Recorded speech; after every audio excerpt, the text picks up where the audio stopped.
All right, so happy Cybersecurity Awareness Month, everybody. And I'm real excited that I don't have to ask anybody what month it is because we all know we're here. But people are wearing their pins. This is really exciting to me. So thank you all for joining in the fun and festivities. Um, quick poll of the room. Does anybody know what vishing is? Couple hands. All right. Has anybody even heard of it? Okay, well, this is good because that's what we're talking about today. So our guest speaker is the program director at the National Cybersecurity Center in Colorado Springs. He oversees the Cyber Resource Center, Cyber for Government Leaders, Cyber for Small Business, and Cyber for Executives programs. His programs provide cyber training, education, products, and services, and create workforce development opportunities for aspiring cybersecurity professionals. Additionally, he holds an MBA with a focus in cybersecurity management from UCCS and a graduate certificate in national security intelligence. He and his wife and his dog live in Omaha, which is why we're remote today. He is a CrossFit enthusiast, and from what I hear, one heck of a cook. Wow, it's Monday. Please welcome Jonah Wish. Take it away, Jonah. Hey, thanks, Jesse. Just want to give another mic check, make sure everyone can hear me all right. Okay, sounds good. Awesome. Well, I'm here to give a presentation today on the title is Mitigating the Human Threat to Information Technology. We're going to focus on what I call open source information vishing with some examples. So the first time I gave a presentation like this was back last summer for the Colorado Public Risk Managers Association. I got up on stage and I decided to call with a live audience. Today we're going to do pre-recorded, but I did it with a live audience and called different cities and counties within the state, ones that weren't there. And I think I actually did a different state so that nobody in the audience from a Colorado audience was embarrassed about the city or county that I was talking to. So I've been doing this for a couple of years now where I do a presentation like this. First, I'm just going to start out by talking about why humans are the biggest threat, the biggest weakness, as we like to say, when it comes to cybersecurity and information technology, and then show you some examples of what not to do. So as I mentioned, humans are the weakest link. 90% roughly of cyber attacks occur because of some human error. Now, lumped into that are phishing, vishing, what we call insider threat, whether it's intentional or non-intentional. So somebody giving away information that they're not supposed to. You can look at it from both sides there. But if you are a big enough target or given enough time and resources, it's just a matter of finding a weakness or an exploit. There is no way to achieve 100% security. What your IT and cyber team is doing is trying to strive for that perfection. And it really is a team effort because, like I just said, you as the staff are the front lines of interfacing with residents, interfacing with vendors, and that's often where the what we call an attack vector or their way in comes to be. But what it really comes down to for a bad guy to be able to do what they want to do, it's information and access. So the more information they can collect on you, the better access they can have, and the more of a foothold they can gain, the more they can gain leverage and exploit some aspect of your systems. So there's two, you don't need to quite understand or remember or memorize these two different frameworks. This is more from a technical perspective, but the two most common ways to kind of categorize or put into buckets the ways that bad guys go about their business. We call it the cyber kill chain or the MITRE ATT&CK framework. So if you look at these words, you can apply them to any type of security or operations type of, field, whether it's digital or physical. They're, pretty pretty good overlap. But generally, bad guys are trying to understand and gain information about your organization. So the reconnaissance phase. They're trying to gain initial access and then be able to weaponize or deliver some type of payload and move about your organization. So these two frameworks, from a defensive perspective, is where people think about, okay, how can I stop them at different points? Now, really, pretty much everything except for the first line on both sides of this table, everything else is technology. But the first, the reconnaissance and initial access, those are human-based vulnerabilities where 90% of the entry points or attack vectors or attacks in general start. So those two points are really key within the chain to stopping a bad guy from doing what they want to do. Now, some of the most common ways to gain access: in-person, reconnaissance, phone calls, or phishing, which we're going to use an example today. Phishing emails, that's the one that you hear about the most. Core requests is related to government. Any open source information about you personally or the organization that you work for. And then obvious physical security is directly related to access to hardware. So going through some examples here of how a bad guy could gain information or gain access with in-person reconnaissance. Let's say that I'm a resident and I just want to go into the building. I pretend that I'm there for a legitimate business purpose or a legitimate reason. I'm making a complaint. I'm trying to figure out where I need to get some type of information. If devices or different pieces of hardware are out in the open, I can go and I can see what Wi-Fi or access point or router model is out there and in use. I can see what type of door card keys you use. I can be able to see hours of operation and staffing. These are things that you don't necessarily want to or need to change, but it's just you need to be aware that because it's open source and public information, they have that information as well. Phone calls. So if someone calls you and you think they're just an unassuming resident or maybe someone from a different organization, you need to be very hesitant about the information you give out over the phone. But as you'll see later on, it's pretty easy for anyone to call up a city or a county or in our example, it's a township from where I grew up in Pennsylvania. What types of devices people use, types of software, things that you don't want to be giving away. And it would be great to have an organizational policy that handles how you interact with people on the other side of a phone call. Phishing emails, we've all heard it. Don't click on things that you shouldn't. Don't click on a file that's suspicious. Don't click on links in an email that are suspicious. But they do that so that they can put a payload onto your device that can travel around the network, or they get you to put in credentials, which gives them access. But again, it's all about information and access. Core requests. This one, probably you haven't heard, or maybe you have talked about internally.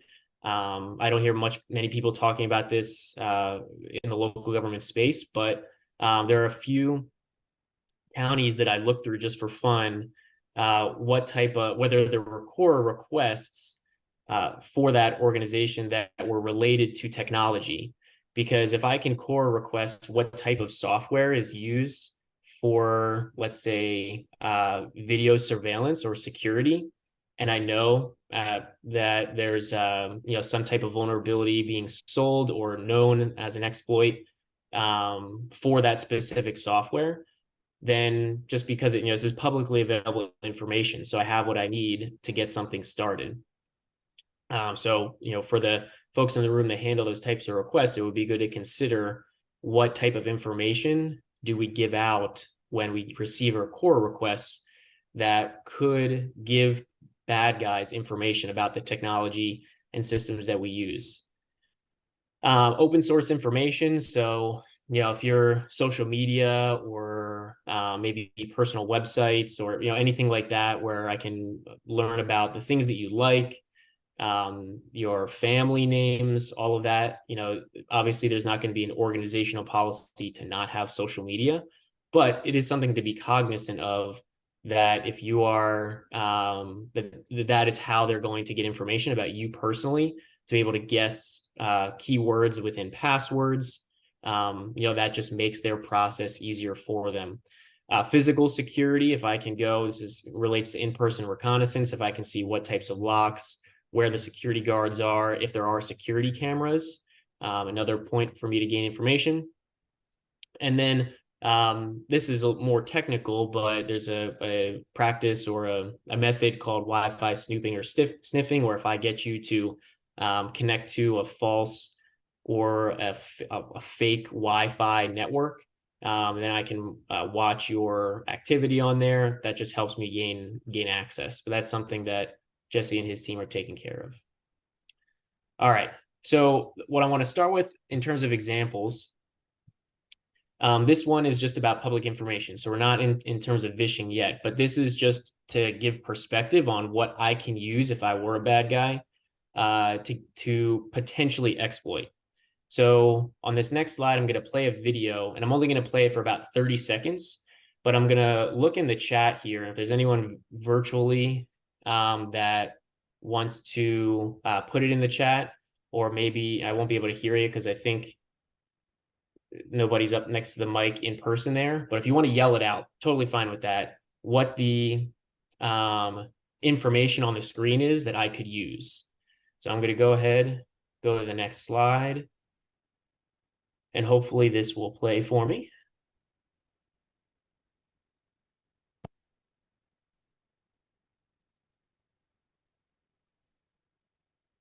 Oh, looks like it gave it away.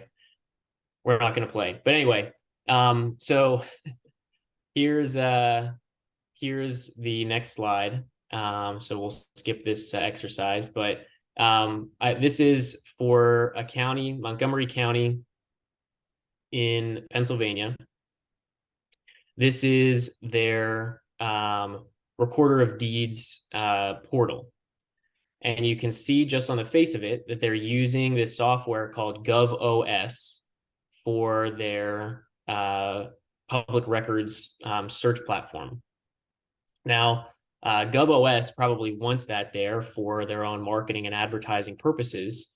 But for you, if you were using this, then if there is a known vulnerability out there within the hacker community on this platform, and you're advertising that you're using it, then you're handing them the information that they need.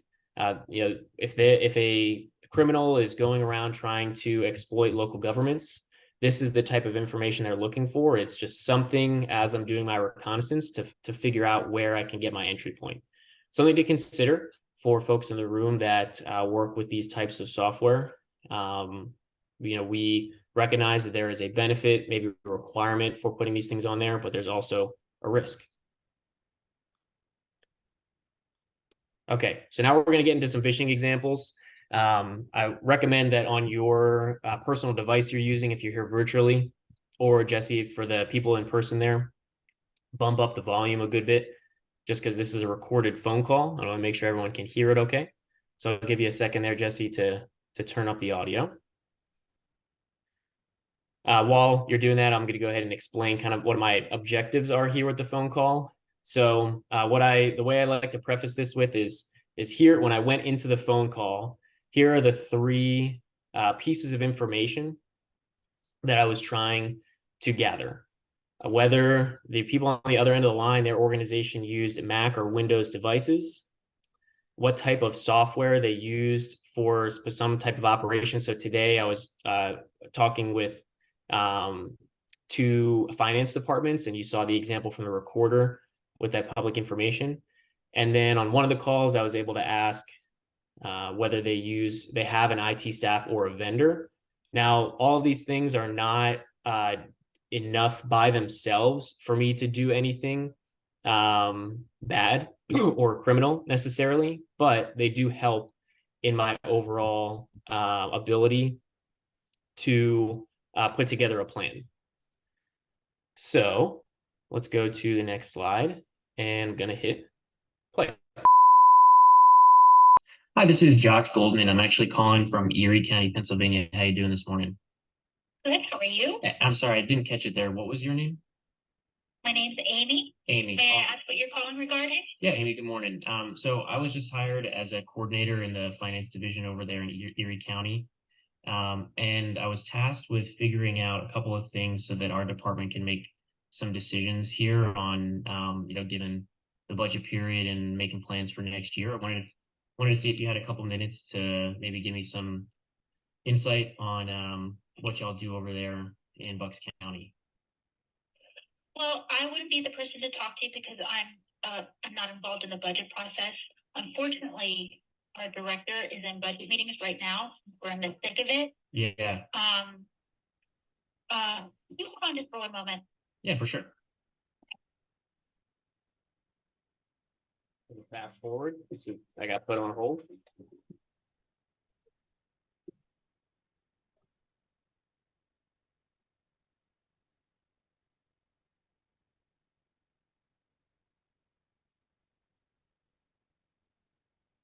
Hello?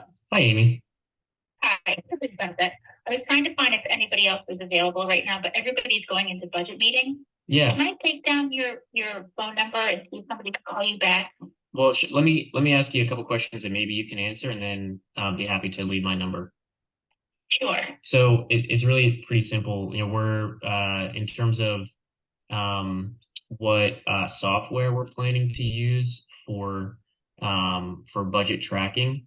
Oh, okay. Yeah. Do you have any recommendations? What software did we just start using? We use Questica. Questica. We just started it Okay. like 2 years ago. 2 years We ago. started with Questica. And that's Questica. Yeah. Okay, awesome. And then, yeah, because we're balancing a couple of different options.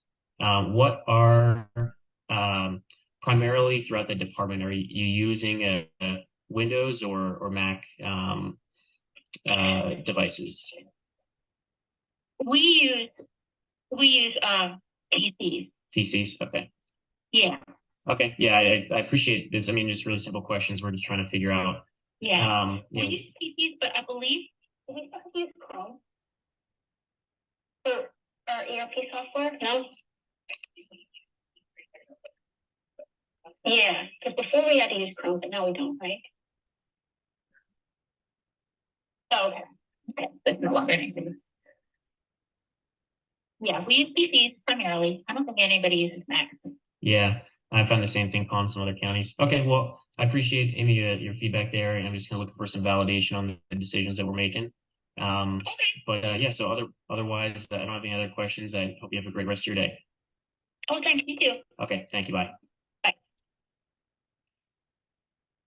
All right, so there's example number one. Yeah, as you can see, it was very basic questions that seem, given the right context, somebody calling from another county. Erie County is a legitimate place in Pennsylvania. It can sound like it's a legitimate request, and they might have gotten phone calls like that in the past. So if you're trying to put yourself in the position of a criminal gaining information, that's the context that they use. So I'll share a little bit about my recommendations for how to handle these phone calls, but I do have one more example for you.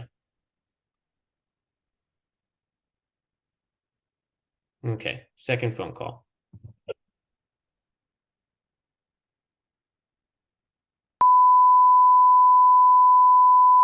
Hi, my name is Josh Goldman. I'm calling over from Erie County. I'm looking for the finance department.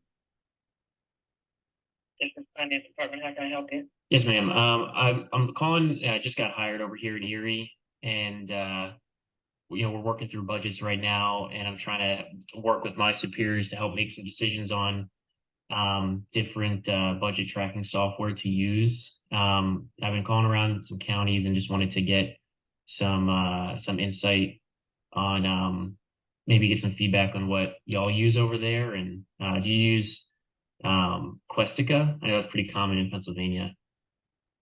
No. No, may I ask? We use N4. N4? Okay. I haven't heard of that one before. Could you spell that for me? INFOR. INFOR. Okay. Okay. Okay. Yeah, I appreciate that. And that's really the other decision point that I'm a bit tasked with figuring out is whether we should look into to Macs. Right now we use PCs solely, but there's some people in our department that are wanting to use Macs. Is that the same thing with y'all over there? All of our computers here are PCs. PCs. Okay. Awesome.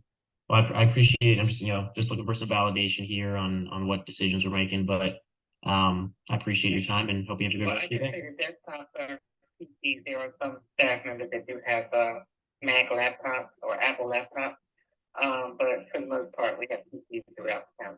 Gotcha. Okay. And then are those personal or your IT staff, or do you guys have an IT staff or a vendor? We're trying to make that decision too as well. We have a staff that handles all. Gotcha. Okay. I appreciate the input today and thanks for your time. I hope you have a good rest of your day. You too. Okay, bye.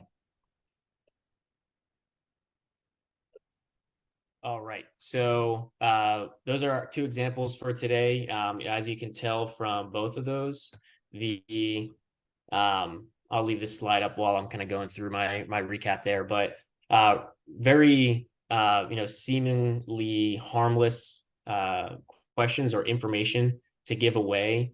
What software you use for ERP or budget tracking or however you want to phrase it with Questica and Infor. But that's exactly the type of information that a bad guy is looking for.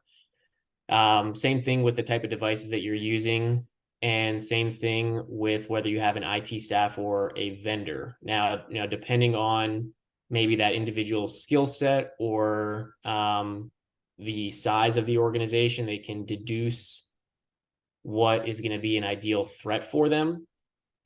So, for smaller jurisdictions within a state that have a vendor or have a staff, obviously with multiple individuals on your staff, you're going to be more prepared than a staff of one.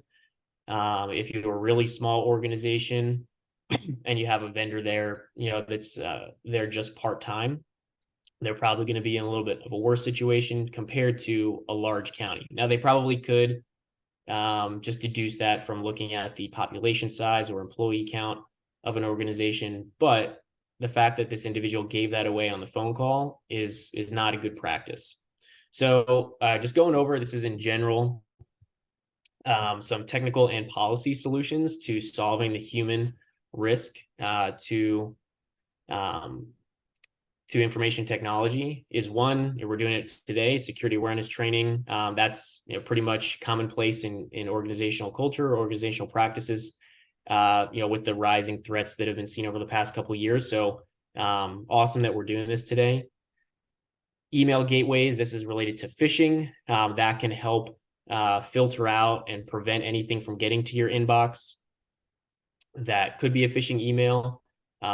That's not on the end user to manage. That's on the IT and the administrator to manage.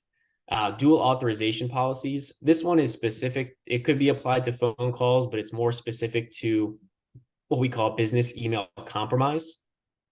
So that's when somebody is, requesting or either someone in your organization or someone you consistently communicate with, their email account has been compromised and they communicate with you as if they were the person you think that you're communicating with. So that could mean that they send you an invoice that they want you to pay. Let's say it's from a construction vendor, or it's someone internally in your staff that's now communicating out with a new vendor that's a fake vendor. Most of the time, business email compromise is related to the false sending of or transfer of payments to bank accounts that weren't recognized or weren't authorized beforehand. And so having some type of dual sign-off policy for any type of sending of funds, meaning that if someone from a vendor, your construction vendor, is able to only communicate in and out with one person in your organization, and they can both recognize and approve the invoice There are some organizations that are small enough where that does happen, or maybe that just things fall through the cracks and they want an urgent payment because they're going to stop construction or something like that. But having a dual authorization policy is a way for you to recognize, hey, wait, I don't recognize this new bank account number. I need to raise this to my superior and we need to do some further investigation. You could also apply the dual authorization to their identity, meaning that you get an email from them, you look at the invoice, you see the bank account information is different, you give them a phone call and you start to ask them questions and you quickly recognize it's not the same person that you thought you were communicating with ahead of time. Phone call policies directly related to what I was presenting on today. So in both of those examples, if somebody asks you about software that you use or devices that you use or whether you have an IT staff, my recommended policy on all of that is to have a stock statement that you can say, I'm not authorized to give away that information, or you can just place them on hold and wait for them to hang up. Bad guys, they're not going to want to waste their time. So if you put them on hold, go about your business. If someone's asking this information, there really is nobody and no need for another county to ask this question. Another way you could go about it is you could say, hey, let me get your contact information, which that woman tried to do on the first call. I pushed back a little bit, asked the question anyway. She should have just taken my phone number and offered to give a call back, but force them to go that extra step to communicate with you, whether it's another phone call or via email. These are all things that you should consider when having any type of conversation on the phone and giving out information. The last recommendation, phishing reporting policies. This is probably something that's already prevalent within your organization, but a function within your email inbox to report a phishing email and consistently doing so is just generally good practice. So with that, I'll close up for today. That's all I've got for you. So Rich, thank you for having me on. It's a pleasure to get to share some experience within phishing and cybersecurity with you, and I hope you learned something. Thanks so much, Jonah. This was great. I don't know about anybody else. I learned some surprising things. Quora requests. I did not see that one coming. Holy cow.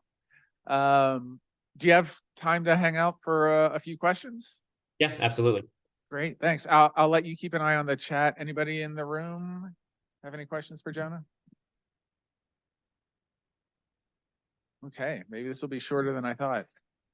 Anybody online? I don't see any questions coming in through the chat yet.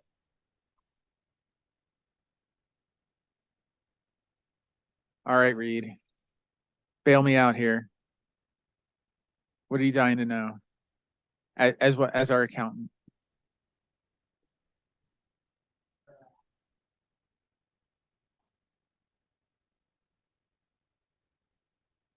Oh, that's a good question. So if we do get a Quora request for something like, what version of our ERP software we're using, how do we handle that? Does NCC have any suggestions there? Well, I know that there's certain, this one is definitely a question for the attorneys. There's a certain level of information that you are required to disclose through a Quora request. The best advice I have is to just be very familiar with that and to disclose as little as legally possible.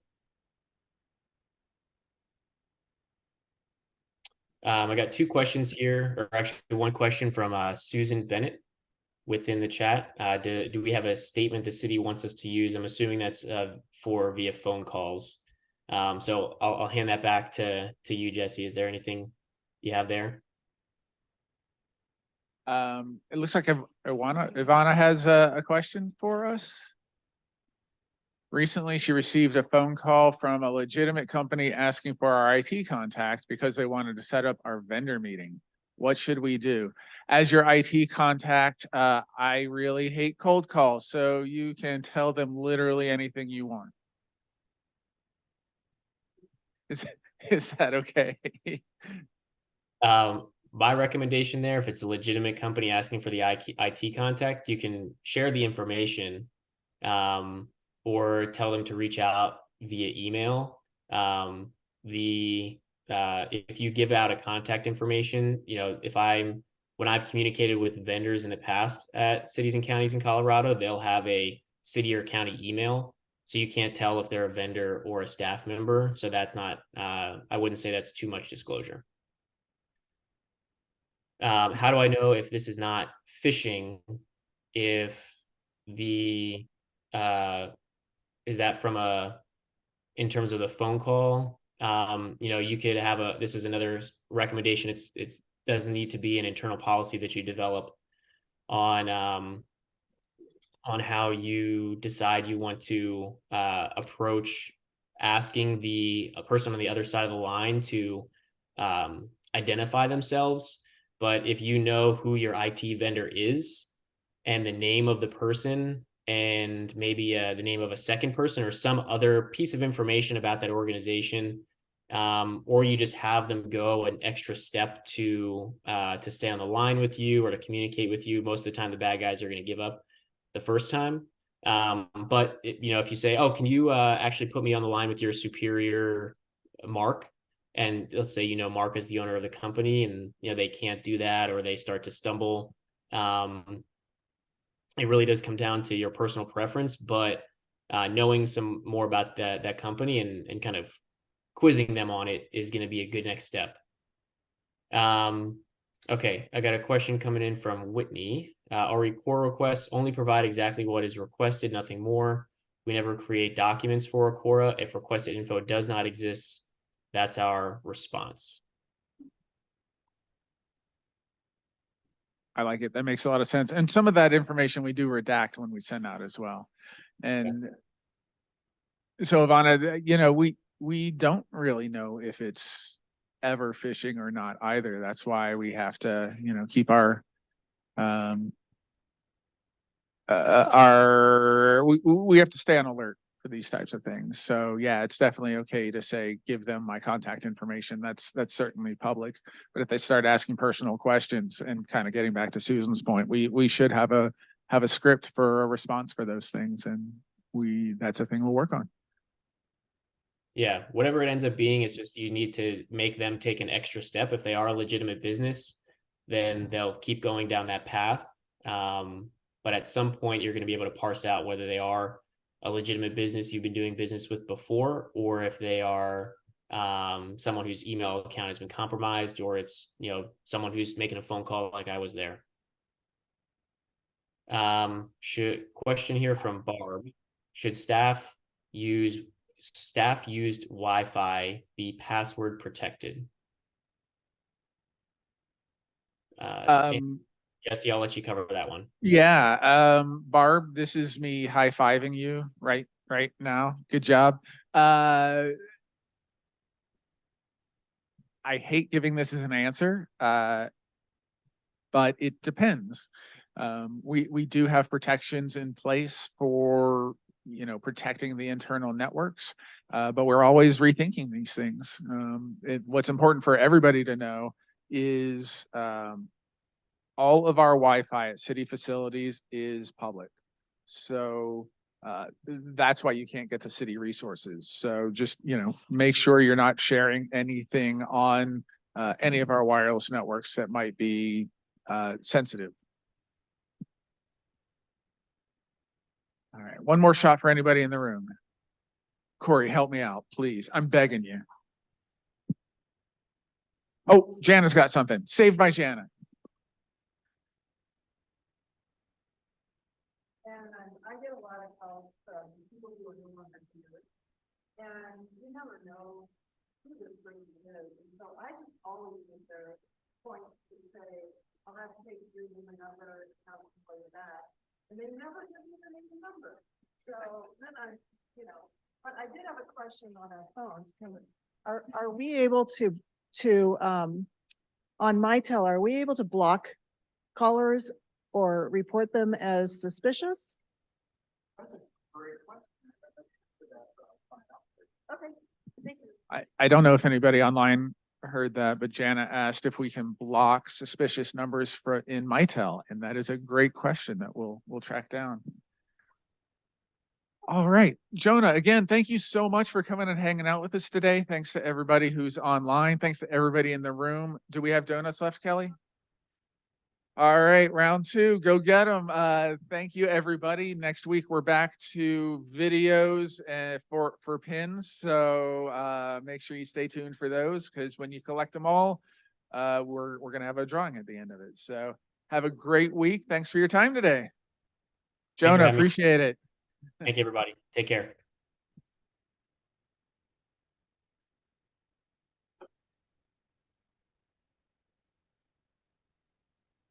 I'll hang on just a sec for you.